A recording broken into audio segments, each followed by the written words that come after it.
예, 오늘 사실 요 부제가 주제일지도 모르겠는데요. 최신 스트레스 관리 기법이다. 이 좀 제목이 느낌이 어떠세요? 최신 스트레스 관리. 좀 이상하지 않나요?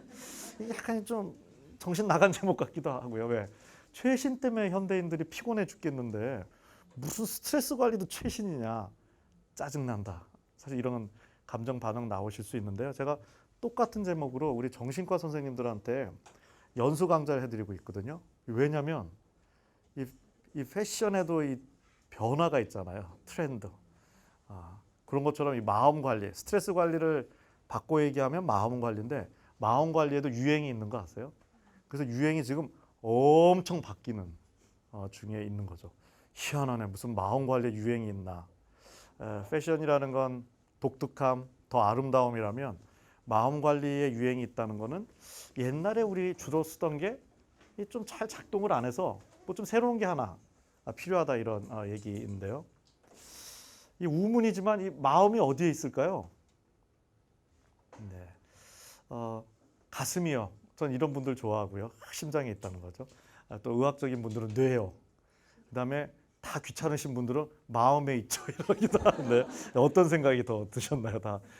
뭐 사실 마음은 바깥에도 있고 뭐 우리 중추는 우리 뇌 안에 있긴 하죠. 하지만 느껴지기는 심장에서 느껴지는데 다 우리는 마음 관리법을 사용하고 있습니다. 있기 때문에 써야 되거든요. 관리를 어떻게 안 하겠어요. 난 따로 심리학을 공부 안 했는데 무슨 얘기일까 싶으시지만 우리는 부지불식간에 배워서 마음 관리법을 쓰고 있죠. 그래서 현대인들이 주로 쓰는 마음 관리법을요. 이게 영어로는 컨트롤 스트래티지라고 합니다. 조종한다는 뜻이죠. 조종 전략. 이게 뭔 얘기일까? 이런 거죠. 우리 이쁜 마음 갖고 삽시다. 좋은 마음 갖고 삽시다. 착하게 삽시다. 열심히 삽시다. 하기 싫은 일도 하기 싫은 일도 해야 한다면 하고 삽시다. 뭐 이런 것들이죠. 내 남편 오늘 꼴보기 싫어서 아침밥 먹이기 싫지만 그래도 먹여 보내야지. 뭐 이럴 때 이제 조종이란 힘을 쓰게 되는 거죠.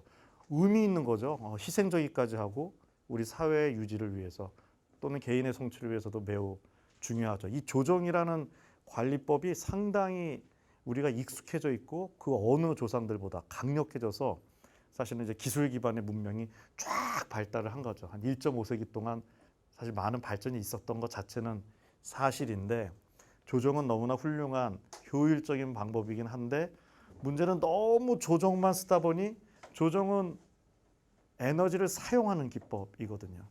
그러니까 우리 뇌를 스마트폰으로 치면 우리가 더 쌩쌩한 최신형 스마트폰을 가지긴 됐는데 너무 에너지를 쓰다 보니 방전이 되어 버린 거죠. 그래서 이걸 요즘 뭐 의학 용어죠.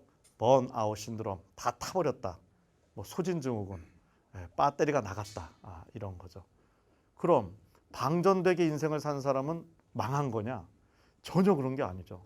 등산을 해야 다리도 뻐근한 것처럼 방전이 됐다는 건요. 열심히 살았다는 증거입니다. 하등의 문제가 되지 않습니다. 방전이 되면 열심히 살았구나, 잘했어. 자기를 칭찬해 주면 되는데 문제는 방전됐는데도 계속 조정만 하면 이게 좀 문제인 거죠. 이제 조금은 충전을 시켜야 되는데. 그래서 이 마음이 방전되면 이게 뭐 어떤 일이 일어나지? 그리고 어떻게 하면 좀 효과적인 충전법은 뭘까? 우리가 같이 좀 생각해 보는 시간 가져볼까 합니다. 제가 몇 가지 질문 드릴 건데요. 이 충전을 위해서 첫 번째 단계가 있는데요. 이 심리학적 용기라는 용어가 있습니다. 이 뭐 뻔한 얘기지만 스마트폰 충전하려면 어떻게 해야 되나요? 혹시 스마트폰을 이게 쉬게 해준다고 침대 위에 고이 모셔놓으면 충전이 되나요? 되지 않죠. 무언가와 전기와 연결을 해야 되죠. 우리 뇌도 똑같은 거 아세요? 나 너무 방전됐어. 그래갖고 그냥 거의 침대 위에 이 72시간 보관해놔도 하나도 충전 안 되는 거 아세요? 우리 뇌도 무언가와 연결을 해야 되는 거 있죠. 근데 연결만 한다고도 되지가 않고요. 그 전 단계가 바로 심리학적 용기인데 이게 뭐냐면 뭐 이순신 장군의 이런 강한 용기가 아니라 내 마음을 여는 용기입니다. 이게 생각보다 어려워요. 왜? 내 마음엔 좋은 것만 있는 게 아니잖아요. 내 약점도 있고 슬픔도 있고 우리가 에너지원이랑 연결을 해도 내가 문을 닫아놓으면 받을 수 없는 거죠. 그래서 그 용기도 좀 훈련할 겸 제가 질문을 드리면 아무 생각 없이 답하시는 게 그게 용기죠. 왜냐하면 이성적으로 하는 순간 나는 뭔가 나를 가리려고 하는 거니까요. 거의 뇌가 없다는 생각으로 이렇게 하시면 좋을 것 같은데요. 뭐 어디로 떠나는 거, 뭐 멋진 일이기도 하지만 자, 한번 질문 드려볼게요. 요즘 왠지 내 마음에는 좀 계속 어디론가 좀 떠나고 싶다는 마음이 좀 계속 일어난다 하시는 선생님들 한번 용기 있게 손 들어봐 주시겠어요? 네. 예, 감사합니다. 한 3분의 1쯤 드신 것 같은데 어디까지 가고 싶으세요? 지구 끝. 네. 또 어디 가고 싶으세요? 짤스부르크. 네. 또 어디 가고 싶으세요? 뉴질랜드. 예, 여러 가지 게 나왔는데요. 네. 이게 도시 이름이 떠오르는 거 괜찮습니다. 나라까지도 용서가 가능하고요. 근데 이 지구 끝이다 이런 거. 예. 어떤 주부는 이런 말씀하시더라고요. 가족의 연락이 닿지 않는 곳으로 가고 싶다 이런 얘기. 예. 아무도 없는 곳. 요즘 직장인들이나 이제 또 주부님들 중에는 아예 지구를 떠나버리고 싶다 이런 경우도 있죠. 야, 이건 무엇일까? 그럴 때 이런 걸 한번 생각을 해봐야 되는데요. 심리적 회피 반응이다. 회피라는 거는 나쁜 건 아니죠. 왜냐하면 통증이 있으면 통증을 좋아하는 사람이 어디 있겠어요. 통증으로부터 도망치고 싶은, 잠깐 피해가고 싶은 건 우리 모두의 본능인데 문제는 계속 이게 회피만 되다 보면 이게 고착이 돼서 문제인데요. 뭔지 현재가 썩 마음에 들지 않으니까 자꾸 현재로부터 도망치고 싶은 마음이 이런 거죠. 열심히 일한 직장인들 주말에 더 놀아야 할 텐데 집에만 있는다. 뭐 이런 경우가 많죠. 이런 이제 회피 반응이 너무 많은데요. 왜 이런 일들이 생길까요? 뇌가 방전되면 이거를 현재에 대한 몰입이 줄어든다고 합니다. 누구나 괴로운 일도 있고 좋은 일도 있지만 어쨌든 우리의 행복은 현재에서 느껴져야 하는데 현재에 대한 몰입이 줄어들면 행복감을 느낄 수가 없죠. 그러니까 악순환이 일어나죠. 방전되니 현재를 못 느끼고 현재를 못 느끼니 더 방전이 되는. 3살짜리 아이랑 놀아본 경험 다 있으시죠? 어떠세요? 3살짜리 아이랑 놀면? 좋기도 하지만 더럽게 힘들죠. 그래서 이제 정말 힘들어요. 너무 이쁘지만 이 아이들은 정말 쓰러질 때까지 놀잖아요. 어떻게 이 아이들의 도대체 에너지는 무엇일까 우리는 참 궁금한데요. 어른들은 이렇게 얘기하죠. 역시 애들은 힘이 좋아. 근데 애들이 진짜 힘이 좋을까요? 힘은 우리가 훨씬 세죠. 근육량. 근데 왜 우리는 걔네들처럼 못 뛰어놀까요? 또 우리는 이런 얘기하죠. 팔자가 좋잖아요. 3살짜리 아이 진짜 팔자가 좋은 게 분명한가요? 저는 왜 3살짜리 아이들이 우울증이 안 걸리지 전 도무지 이해가 안 되는데요. 3살짜리 아이의 지금 상황은 어떤가요? 공부했나요, 얘네들? 무학이죠. 혹시 3살짜리 아이가 직업 가지신 거 본 적 있어요? 네. 얘네들이 진짜 인생 만만치 않잖아요. 얘네들이 인생을 제대로 살려면 지금 난리도 아닌데 얘네들은 뭘 믿고 이렇게 즐거울 수 있는 걸까요? 3살짜리 아이가 이런 얘기하는 거 들어보셨나요? 나는 1살 때 인생을 잘못 살았어. 내지는 어떻게 5살, 6살을 보낼지 너무 걱정돼. 이게 무슨 얘기냐면 애들의 이 엄청난 에너지는 100% 현재만을 살기 때문에 나오는 거죠. 근데 어떻게 그렇게만 살겠어요? 어른이 된다는 거 미래를 준비해야죠. 과거 어떻게 우리가 후회를 안 할 수 있겠어요? 근데 이 미래에 대한 준비가 조금 지나치면 불안이란 감정으로 바뀌고 과거에 대한 후회가 지나치면 우울로 바뀌죠. 연구를 했더니요. 과거와 미래가 내 생각에 글쎄 20%만 차지해도 우리 뇌가 행복을 잘 못 느낀다는 거 있죠. 제가 하루 적어봤어요. 제가 뭔 생각을 하나. 20%는커녕 95%를 제가 현재가 아닌 과거 미래 속에서 살고 있더라고요. 그러나 존재하는 건 현재밖에 없고 행복은 현재밖에 아닌데 그렇게 된다는 거죠. 언제? 내 뇌가 방전됐을 때. 요즘 뭐 우울이란 말 대접받는 말이 아니죠. 그래서 우울 반대말 뭐냐 여쭤보면 행복이 참 많이 나오세요. 또 거꾸로도 많이 나오는데 이 행복이란 단어는 가득한데 이게 또 행복하세요 여쭤보면 시원하게 대답하는 분들은 별로 없는데요. 현대인들이 행복을 느낌으로 설정하고 산다 이런 얘기를 합니다. 지금도 선생님들 마음에 어떤 느낌이 있으실 거예요. 필링, 각양각색의. 그게 긍정적이면 내 삶은 행복하다. 이렇게 우리도 모르게 이렇게 뇌에 각인이 되어 있다는 거죠. 거꾸로 뭔지 느낌이 좋지 않으면 나 잘 사는 거 맞아? 나 결혼 잘한 거 맞아? 나 직장 잘 다닌 거 맞아? 애 잘 키운 거 맞아? 막 더 나가다 나 태어난 거 잘 태어났어? 이런 정체성의 문제까지 나오는데요. 이 느낌으로 설정하는 게 적절할까요? 다시 우울로 가볼까요? 이 우울은 무조건 나쁜 걸까요? 혹시 여기 오신 선생님들 중에 또 우문이지만 나는 태어나서 한 번도 우울을 경험한 적이 없다. 난 우울이란 느낌을 경험한 적이 없다 하시는 분 있으세요? 예, 너무 다행입니다. 이 당연히 없을 줄로 알고 제가 만든 질문인데 가끔 손드는 분들이 있으셔갖고 제가 이 강의를 진행하기가 어려운. 어르신이 손드시면 치매죠. 네, 치매. 네. 젊은 분들 가끔 조울증 이렇게 인분들이 또 오시기도 하면 딱 손드시면 이 도저히 썰렁한 분위기를 어떻게 해야 할지 모르겠는데 우울이라는 거는 사실은 병적인 감정은 아닌 거죠. 심하면 치료를 받아야겠지만 누구나 느끼는. 그리고 저는 오히려 이게 가끔 느끼는 감정도 아닌 것 같고요. 희노애락이라는 거. 이 우리가 선택할 수 없죠. 그냥 계속 느껴야 되는데 심지어는 우리가 평생 웅애하고 태어나서 관에 들어갈 때까지 계속 우리는 뭘 느낍니다. 그 느낌의 평균값이 뭐냐 저한테 물어보신다면 저는 약간 우울인 것 같아요. 이게 웬만치만 살면 행복하다. 우리 이렇게 교육받았는데 이거 약간 뻥 아닌가 싶은데요. 여기 오신 우리 여선생님들, 남자 선생님들 너무 멋지지만 그리고 나이보다 보나마나 젊어 보이실 거예요. 나이보다 젊어 보이는 거지 작년보다 혹시 나이가 젊어지신 분 있나요? 그리고 우리가 다 다른 상황이지만 진짜 모든 인간은 똑같은 심리적 현상을 한 번은 다 경험해야죠. 죽음. 왜 태어났는지, 왜 늙는지, 왜 죽는지, 죽음 후는 뭔지. 물론 종교적 확신은 있을 수 있지만 우리가 모두 상식적인 선에서의 우린 이해는 여전히 우리 못 갖고 있어서요. 삶이 굉장히 좀 본질적으로 우울하고 허무한 게 깔려 있죠. 이 철학적 우울 이런 거죠.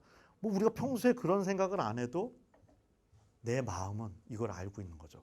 그래서 기본적으로 약간 우울하기까지 한 거죠. 그러다 보니 느낌으로 행복을 설정하면 문제가 생겨져 버리죠. 왜냐하면 계속 요동치는 데다가 심지어는 기본 감정이 우울하기까지 때문이죠. 그리고 꼭 우울은 또 나쁜 것만도 아니에요. 우울을 많이 느끼는 직업이 있는데 뭘까요? 예술가 분들이시죠. 얼마나 많이? 10배, 10배. 예. 우울하지 않는 예술가? 우울이라는 건 어떻게 보면 삶의 본질과 막 닿을 때 나오는 감정이기도 하기 때문에 이게 참 간단치만은 않은 면이 있는 거죠. 그래서 느낌으로 행복을 정의하고 사는 거는 좀 아닌 것 같다. 그럼 어떤 정의가 좋으냐? 가치 있는 삶, 의미 있는 삶, 이런 게 좋다는 거예요. 좀 애매하잖아요. 그래서 그리고 다시 느낌으로 변환시켰더니 요즘 뜨는 단어가 이 근사함이라는 아주 쉬우면서도 어려운 단어죠. 근사하다는 거죠. 사실 내 마음이 근사함을 유지할 수 있다면 스트레스 관리는 자동으로 됩니다. 왜냐하면 스트레스라는 건 다 사실은 관계의 문제거든요. 내가 속한 조직과 나, 가정도 하나의 조직이죠. 그리고 저 사람과 나. 그다음에 무지하게 중요한 관계가 하나 더 있죠. 내 속마음과 나. 가끔 내가 날 무시해요. 너 왜 그 모양이야? 저 자식 왜 나 무시하지? 내 가정이 이렇게 희생했는데 왜 가정이 날 무시하지? 이놈의 회사 내가 얼마나 열심히 했는데 왜 날 무시하지? 그런 와중에도 근사한 마음을 유지할 수 있다면 문제가 없겠죠. 그렇지만 참 어색한 단어이기도 한데요. 제가 쑥스럽겠지만 한번 여쭤볼게요. 나는 요즘 아침에 눈을 딱 뜨면 내가 근사한 사람이라 아주 쪼매라도 느껴진다 하는 선생님도 한번 용기 있게. 와, 많다 확실히. 와, 왜 온 거예요? 막 이러면서 네, 많다. 이 정도면 엄청 많은 거예요. 대부분 안 드는 경우가 많은데요. 너무 그래서 저도 마음이 뿌듯하고요. 그래서 이 에너지가 느껴져요. 제가 이 관상을 잘 보죠. 손들 줄 알았어. 막 이러면서. 네. 그럼 제가 다시 여쭤볼게요. 그럼 진짜 나머지 손 안 든 선생님들은 안 근사한 분들인가요? 아닌 것 같은데. 여기까지 너무 다 근사한 사람만 대한민국에서 근사한 사람은 오늘은 더 추려 모아놓은 것 같은데 왜 그런 걸까요? 확실히 아니라고요? 뭐 이러면서 이따 남으세요. 좀 이제 치료가 필요한 것 같은데 뭐 이러면서 제가 그 기업에서 강의를 하면은 이상한 걸 경험하는 게요. 승진해서 올라갈수록 손을 더 안 올라가요. 열심히 노력해서 사회경제적 성취를 하면 행복하다. 100% 맞는 말이죠. 이거 맞는 말이에요. 근데 조금 우리가 1% 생각해야 될 게 너무 달려가다 방전이 돼 버리잖아요. 그럼 내가 느낄 수 있는 행복의 내용들이 안 느껴진다는 거죠. 그래서 두 개를 같이 해야 하는 거죠. 뛰어도 가야 되지만 충전도 이루어져야 된다는 거죠. 제가 이런 얘기하니까 오늘부터 근사한 마음 갖고 살아야지 이런 생각 드시죠? 네, 네. 그런 생각 가지시면 안 된다는 거예요. 그게 뭐예요? 그게 조종이란 전략이에요. 여기 보면 그래도 아닌 것 같은데 막 기가민가 막 하면서 근데 지금 그래도 저한테 맞아요 하신 분들이 이 반응을 잘해 주시는 분들이에요. 배려가 많은 분들. 배려라는 게 이게 조종이거든요. 좀 듣고서 배려를 하셔야죠 이러면서 이게 조종이거든요. 이게 몸에 배어 있어요. 근사한 건 좋은 거구나. 오늘부터 내 마음을 근사하게 만들어야지. 이래서 이게 만들어지지가 않아서 골치가 아픈 거죠.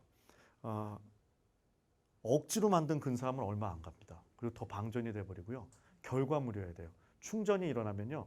근사하지 말래도 근사함이라는 느낌이 들게 되는 거죠. 제가 이걸 왜 아침에 체크해보라 말씀드렸는지 아세요? 아침 마음이 내 속마음이에요. 우울증 환자들이 피곤한 이 시간에 더 힘들어해야 될 거 아니에요. 피곤하니까 상대도 안 될 정도로 아침의 증상이 훨씬 안 좋아요. 눈 뜨자마자. 신기하죠? 그게 내 속마음이거든요. 근데 우리가 이걸 조정을 하죠. 쫙 내 역할, 내가 해야 할 일에 맞춰. 굉장한 희생이죠. 의미 있는 거죠. 하지만 계속 그것만 쓰다 보면 점점 더 방전될 수도 있죠. 근사한 사람이 왜 근사함을 못 느끼는 걸까요? 자꾸 질문만 드리죠. 마지막 질문인데요. 이 건망증 뭐 이런 얘기인데요. 얼마 전에 초등학교 앞을 지나가는데 참 당황스럽더라고요. 초등학교 애들인 것 같아요. 서로 얘기를 하는데 친구들끼리 이렇게 친구들끼리 얘기하는 거 있죠. 야, 너도 요즘 건망증 심하냐? 이게 뭔가 요즘 초딩 애들도 인생이 만만치가 않은 모양인데요. 자, 제가 솔직해야 힐링이 온다 말씀드렸죠. 이 마지막 질문입니다. 왜 이렇게 기억력이 떨어졌어라 생각해 본 적 있다. 솔직히. 우와, 감사합니다. 네. 오늘 환자분들이 많이 오셨네요. 예, 한 90%쯤 손 드신 것 같은데요. 네. 용기 있게 손 드신 분한테 제가 위로의 말씀을 드릴 수 있어요. 이 연구가 돼 있어서요. 교과서에도 실려 있어요. 내가 기억력 떨어지는 거를 느낄 때까지는, 다르게 말하면 치매 걱정할 때까지는 절대 치매가 아닙니다. 지금 손 안 든, 근데 지금 굉장히 좀 위험한 상황이라고 지금 보시는데, 이 실제로 이게 농담이 아니라 간별점이에요. 그래서 치매 어르신 간병이 너무 어려워요. 왜? 딱 치매로 들어가면요, 난 괜찮다가 되니 협조? 당연히 안 되죠. 고맙다는 말? 뭐가 고맙겠어요? 자기가 정상이신데. 그러니까 참 어려운데요. 그렇다면 또 손 안 든 분들 걱정은 하지 마시고요. 우리는 그런 치매와 관련된 기억력 상실은 아니죠. 그럼 우리 건 뭐냐? 소진증후군, 뇌가 지쳤을 때 나타나는 첫 번째 생리적 증상이 사실은 건망증이에요. 왜냐하면 집중력이 떨어져서. 좋아하는 영화 배우 이름 생각 안 나는 걸로 시작해서 뭐 남편 이름도 가끔 생각 안 나고 내 이름도 생각 안 나고 이렇게 변해가는데요. 뭐 그거야 하하 하면서 어떻게 다시 우리가 생각내면 되겠지만, 더 중요한 걸 뭘 까먹고 있냐면요. 오늘도 이거 굉장히 지금 의미 있게 살고 계시잖아요. 그렇죠? 이런 내 삶의 의미가 기억돼야 되는데 방전된 뇌는요. 삶의 가치가 내 뇌의 감성 기억 장치에 저장이 안 되는 거 있죠. 누구보다도 열심히 산 사람이 어느 날 인생을 돌아봤는데 아무것도 안 한 것처럼 느껴지는 건요. 실제 삶의 내용이 아무것도 없어서가 아니라 그게 건망증이에요. 기억이 안 되는 거 있죠. 이게 참 큰 문제죠. 이게 고령화 사회에서는 왜 더 큰 문제냐면요. 70, 80의 방전이 일어나면 멋지게 앞에 산 인생이 헛산 걸로 느껴지는 거 있죠.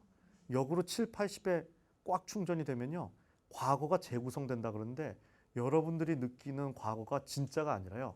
약간의 진짜의 각색이 된 영화 같은 거거든요. 가끔 이런 얘기하는 부모님들 있으세요. 아, 나는 한 번도 부모님 속삭여 본 적이 없는데 말 같지도 않은 얘기죠. 근데 그렇게 실제로 이렇게 되는 거죠. 그래서 이 현재의 행복뿐만 아니라 미래 측면에서도 이 충전을 하는 거는 너무 중요하죠. 기억을, 가치의 기억을 넣는 거. 그러니까 이제 뭐 이런 생각 드시죠.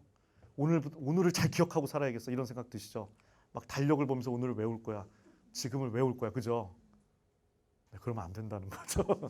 아무리 내가 오늘을 기억하겠다고 의지적으로 노력을 한다고 이게 되는 게 아니에요. 충전되어 있으면 자동으로 되고요. 방전이 되어 있으면요. 달력을 30분씩 뚫어지게 쳐다보고 스마트폰으로 오늘을 360도 찍어도 가치는 다 날아가 버린다는 거죠. 조금 옆길로 새는 거긴 하지만 어느 게 치매뇌일까요? 오른쪽이죠. 네, 맞습니다. 좀 틀리는 분들이 없어서 재미가 없는데요. 뇌도 노화가 일어나요. 서글프게 뇌의 노화는요, 이게 뇌가 작아져요. 요즘 우리 걱정하는 싱크홀처럼 푹 꺼진 게 빵빵하죠. 바람이 빠졌죠. 뇌세포가 죽습니다. 뇌세포에 안과 밖에 안 좋은 단백질이 쌓이면서 뇌세포가 죽다 보니 기능도 떨어지고 치매도 오고 파킨슨도 오고 하는 건데요. 언제부터 이 단백질이 쌓이냐? 좀 빨리 쌓여요. 30살 때부터. 네. 다 20대 아니에요? 네. 네, 좀 빠르죠. 일단은 이게 우리가 마음 관리도 해야 되지만 마음이 담긴 일단 뇌가 뭐 좀 잘 있으셔야 마음 관리도 하지 않을까요? 근데 재밌게도 제가 무슨 영국 노화학회지라는데 논문을 냈는데 제 논문보다 뒤에 논문이 더 간단하지만 딱 가슴에 와닿더라고요. 네, 요약하면 마음이 근사한 사람이 치매에 덜 걸린다. 이게 도대체 뭔 관계가 있을까 싶으시죠. 오늘 지금 치매 관리하는 분들이 몇 분 있으셔서 다행인데 나머지 우리도 좀 해야 되지 않을까요? 근사한 분들이시거든요. 이거 이제 느끼면 될 텐데요. 자, 우리가 어떻게 느낄 수 있을까요? 그래서 이 뇌충전법 가기 전에 한번 정리는 해볼까요? 뭐 번아웃이네, 소진증후군이네, 뭐 어떤 일들이 일어나느냐? 아까 얘기한 것처럼 깜빡깜빡 건망증도 오고요. 피곤한 뇌는 잠을 잘 자야 되는데 예민해져 갖고 잠이 더 엉망이 되는 거 있죠. 잠은 시간도 중요하지만 깊이가 엄청나게 중요합니다. 잠의 깊이가 4단계나 있거든요. 그래서 지하실로 팍 내려가야 돼요. 지하 3, 4층까지. 근데 현대인들은 지하 1, 2층에서 깔랑깔랑 자는 걸로 되어 있죠. 어느 정도 긴장도인가 전투 현장에 있는 병사가 적군이 올까 경계하는 수준으로 자고 있다는 거 있죠. 아주 얕은. 저는 요즘 잘 자시는 분들이 비정상인 것 같아요.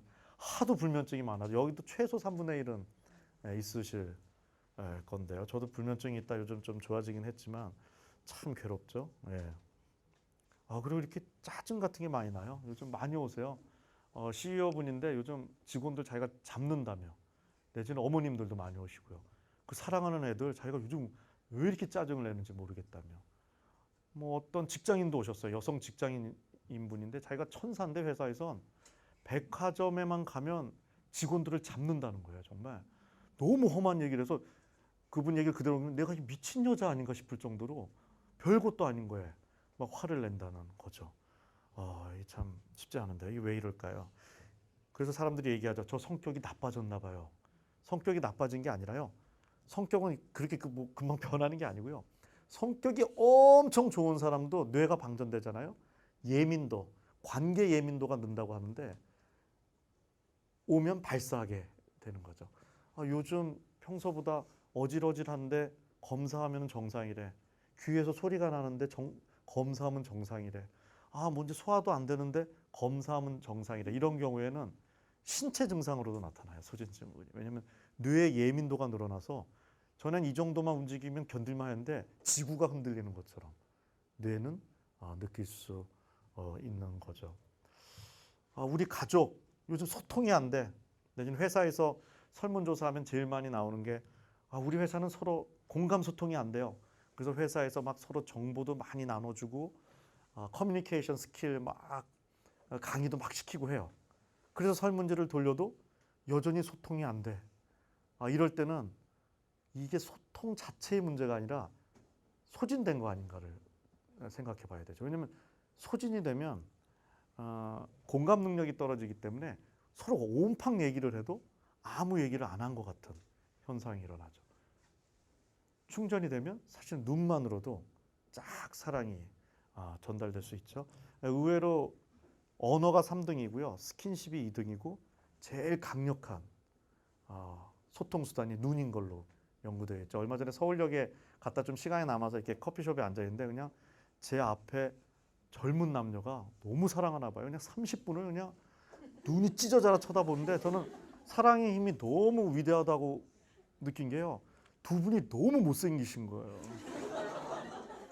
그래서 저는 20초 이상 보기 어려웠는데 야, 정말 사랑은 대단하구나 이런 생각을 했는데요. 이제 네. 그러다가 이제 자꾸 아까 말씀드린 것처럼 네, 지구 끝 같은 데 가고 싶어지고요. 제일 문제는 이거죠. 사실은 다른 증상보다 행복에 대한 내성, 자잘한 행복들이 안 느껴지는 거죠. 행복이란 느낌에 대해서 진짜 20년 동안 우리가 이미 상식적으로 많이 알았지만 아주 과학적인 연구가 이루어졌죠. 당연히 우리 선생님들 행복을 잘 느끼는 뇌를 갖고 싶으시죠. 행복해지는 방법은 두 가지밖에 없어요. 행복한 일이 겁나게 많이 생기든지 아니면 내 뇌가 행복을 잘 느끼든지. 우리 선생님들 그냥 세상이 내 마음대로 다 됐으면 좋겠죠. 예.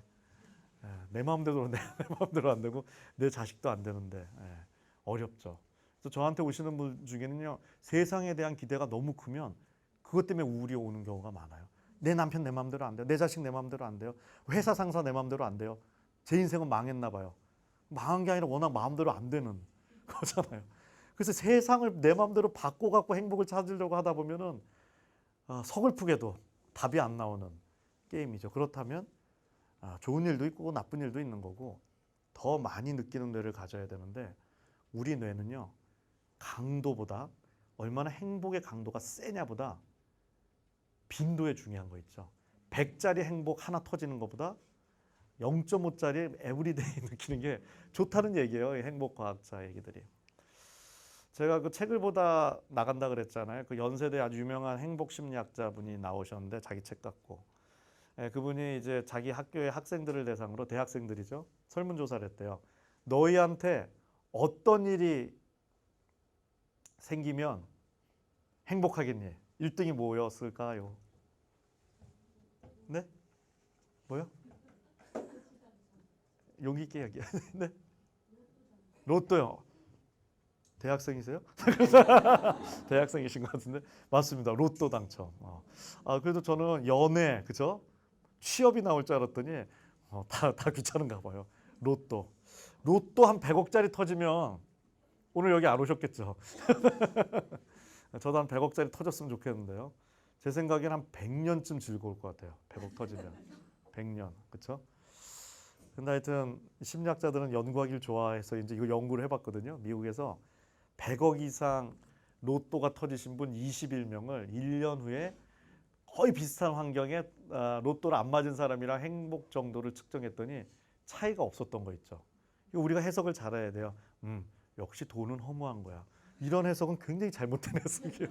돈이 왜 허무해요? 뭐 솔직히 뭐 많이 있어도 나쁠 거 뭐 있어요, 그렇죠? 돈에 휘둘리지만 않으면. 그거는 돈이 나빠서가 아니라요. 우리 뇌에 적응이라는 심리 기전이 있는 거 있죠. 센 걸 맞아도요. 100짜리 맞아도 하루 만에 자꾸 빵으로 만들려고 그래요. 비슷한 거예요. 0.5짜리나 100짜리나. 왜 적응이라는 게 있냐 하면은 또 이제 얘기하기 좋아하는 진화 심리학자들은 생존을 위해서 그렇다 이런 얘기를 하죠. 오늘 저녁 드셨잖아요. 이 포만감이 30일을 간다고 생각해 보세요. 굶어 죽죠. 우리 굶어 죽죠. 왜냐면 배가 안 고프니까 안 먹을 거 아니에요. 뭐 이런.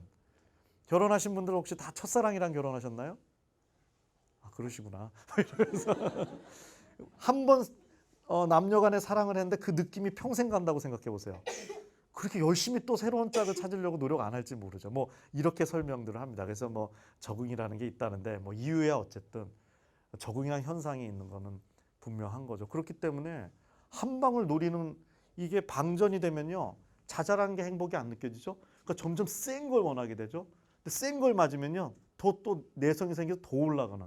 뇌가 점점 단단해지는. 웬만한 걸로는 행복을 못 느끼는. 사실은 그게 제 문제인 거죠. 행복하지 않은 뇌가 되어버리는 건데요.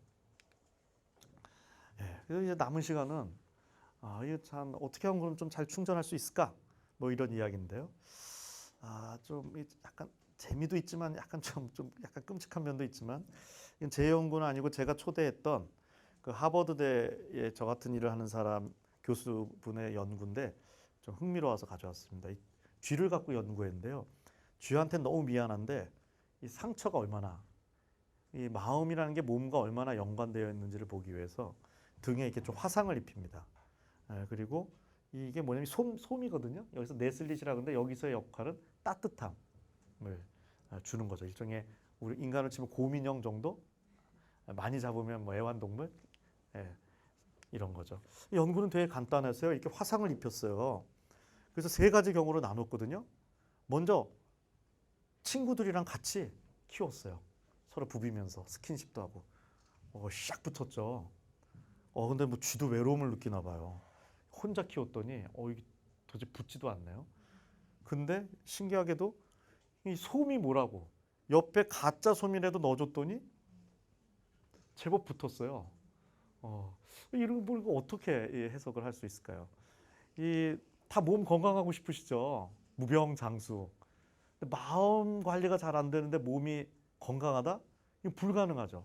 옆에서 너무 많이 보지 않으세요? 마음 상한 일 생기시는 분들이 몸까지 망가져서 이중고를 겪는 거. 만병의 근원이 스트레스인 거는 더 연구할 필요가 없을 정도로 되어 있는데 막상 스트레스 관리 어떻게 하냐 물으면 이 정신과 의사들도 알쏭달쏭해 하는데요.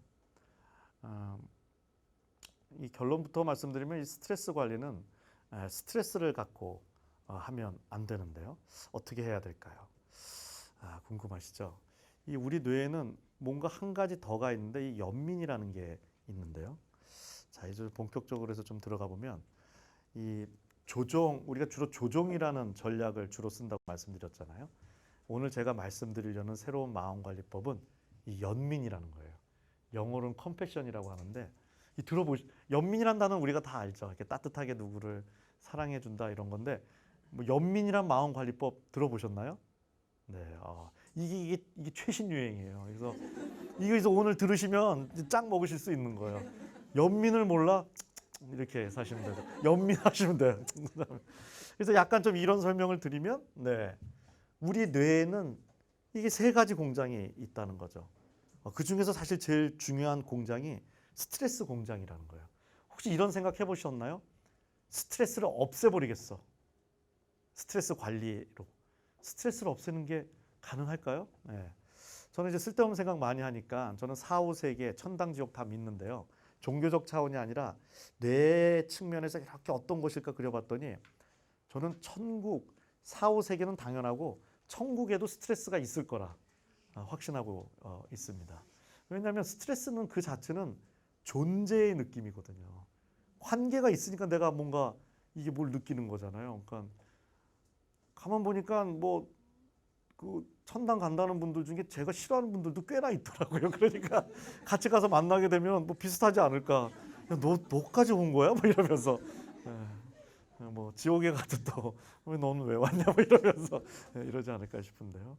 그러니까 이제 스트레스는 이제 없애기 어렵죠. 저는 이제 엉뚱한 생각을 많이 해서 지옥은 어떤 감정이 제일 많을까 생각해봤더니 우리 막 불지옥 뜨겁다 이런 거 생각하는데 권태롭지 않을까. 이런 생각을 하죠. 왜냐하면 연구를 해보면 슬픔보다 사람이 못 견뎌하는 게 권태예요. 최근에 한 영국의 연구는요. 권태로운 사람이 갑자기 심장이 서서 돌아가실 확률이 2.5배나 높다고 한 거 있죠. 한 2만 년쯤 권태롭다고.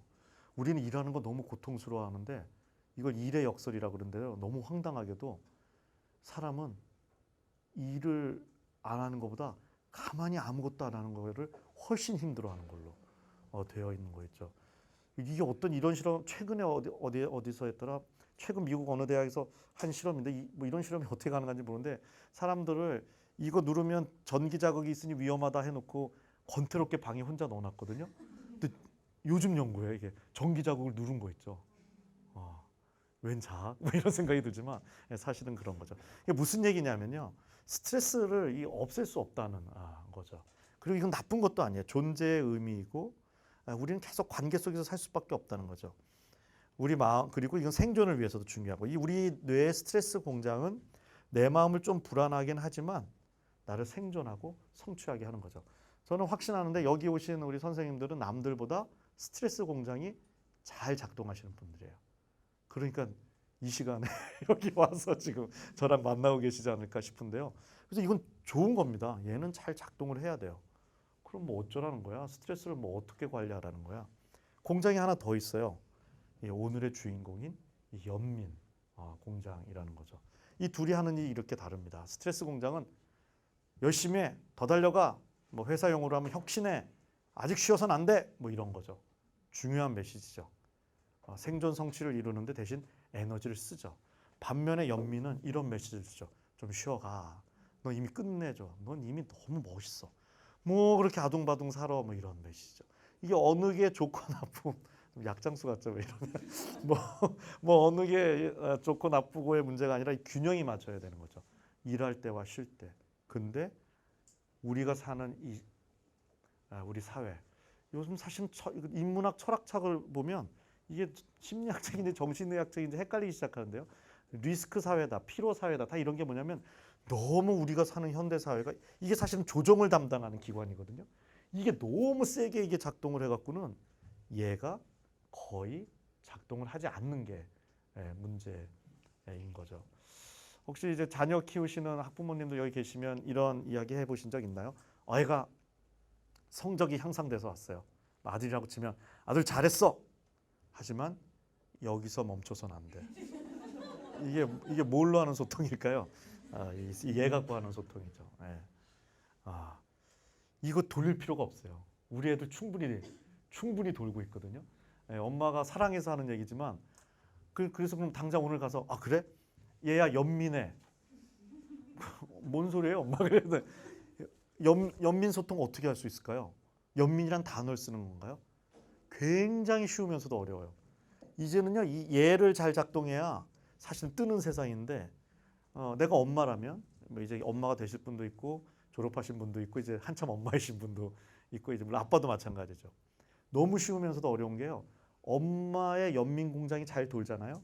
그냥 애 눈만 봐도 애 연민 공장이 훅 돌아가요.